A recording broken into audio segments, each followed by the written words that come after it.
Francis was born to an Italian-American family, one of her grandfathers having immigrated from Reggio Calabria in 1905. In the ironbound neighborhood of Newark, New Jersey, the first child of George Franco Nero, 1911 to 1996, and Ida, née Furry di Vito, 1911 to 2000. She spent her first years in the Crown Heights, Brooklyn area, Utica Avenue/St. Mark's Place, before the family moved to New Jersey. Growing up in a mixed Italian-Jewish neighborhood, Francis became fluent in Yiddish, which led her later to record songs in Yiddish and Hebrew.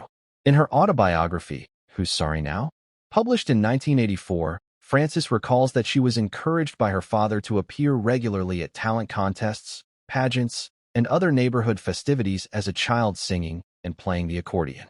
During rehearsals for her appearance on Arthur Godfrey's Talent Scouts in December 1950, Francis was advised by Godfrey to change her stage name to Connie Francis for easier pronunciation. Godfrey also told her to drop the accordion, advice she gladly followed, as she had begun to hate the large and heavy instrument.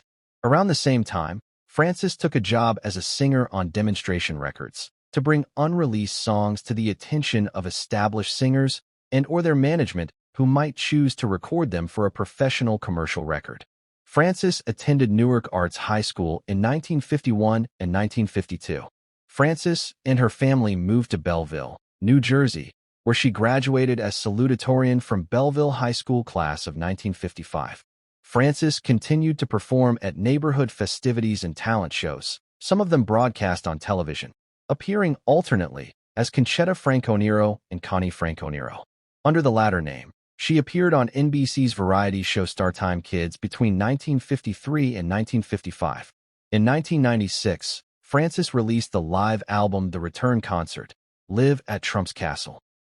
That same year, she also released With Love to Buddy, a tribute album of songs made famous by the late Buddy Holly. In late December 2004, Francis headlined in Las Vegas for the first time since 1989. In March and October 2007, Francis performed to sold-out crowds at the Castro Theater in San Francisco. She appeared in concert in Manila, Philippines, on Valentine's Day 2008. In 2010, she appeared at the Las Vegas Hilton with Dionne Warwick, a show billed as Eric Floyd's Grand Divas of Stage. In December 2017, Francis released her most recent autobiography, Among My Souvenirs.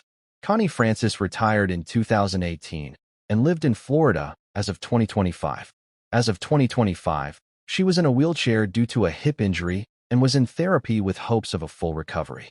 That year, Francis's 1962 song Pretty Little Baby, which is now a single, went viral on TikTok, becoming a sleeper hit.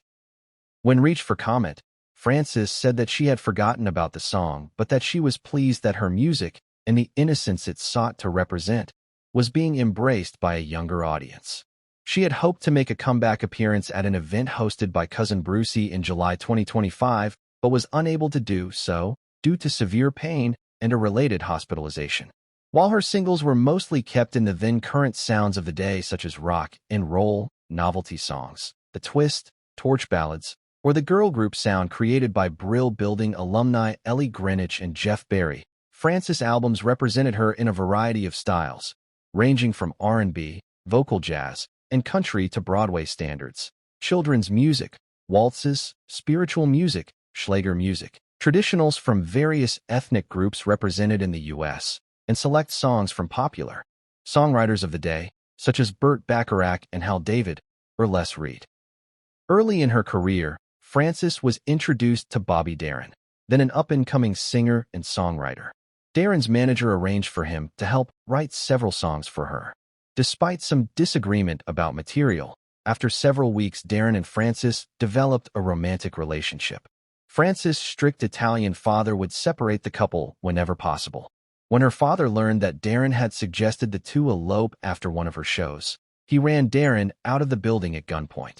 Francis saw Darin only 2 more times, once when the two were scheduled to sing together for a television show, and again when she was spotlighted on the TV series This Is Your Life.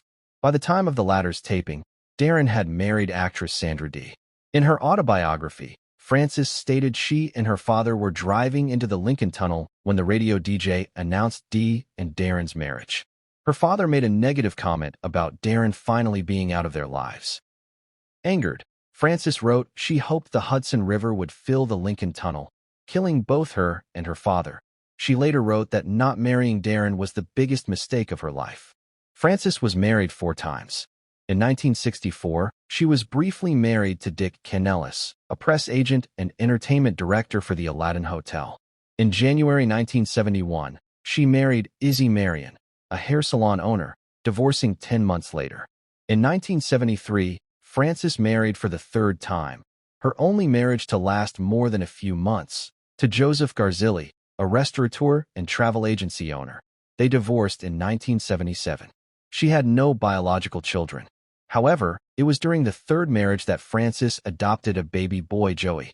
Francis married TV producer Bob Parkinson on June 27, 1985, divorcing later that year. Francis was in a long-term relationship with Tony Ferretti from roughly 2003 until Ferretti's death in 2022.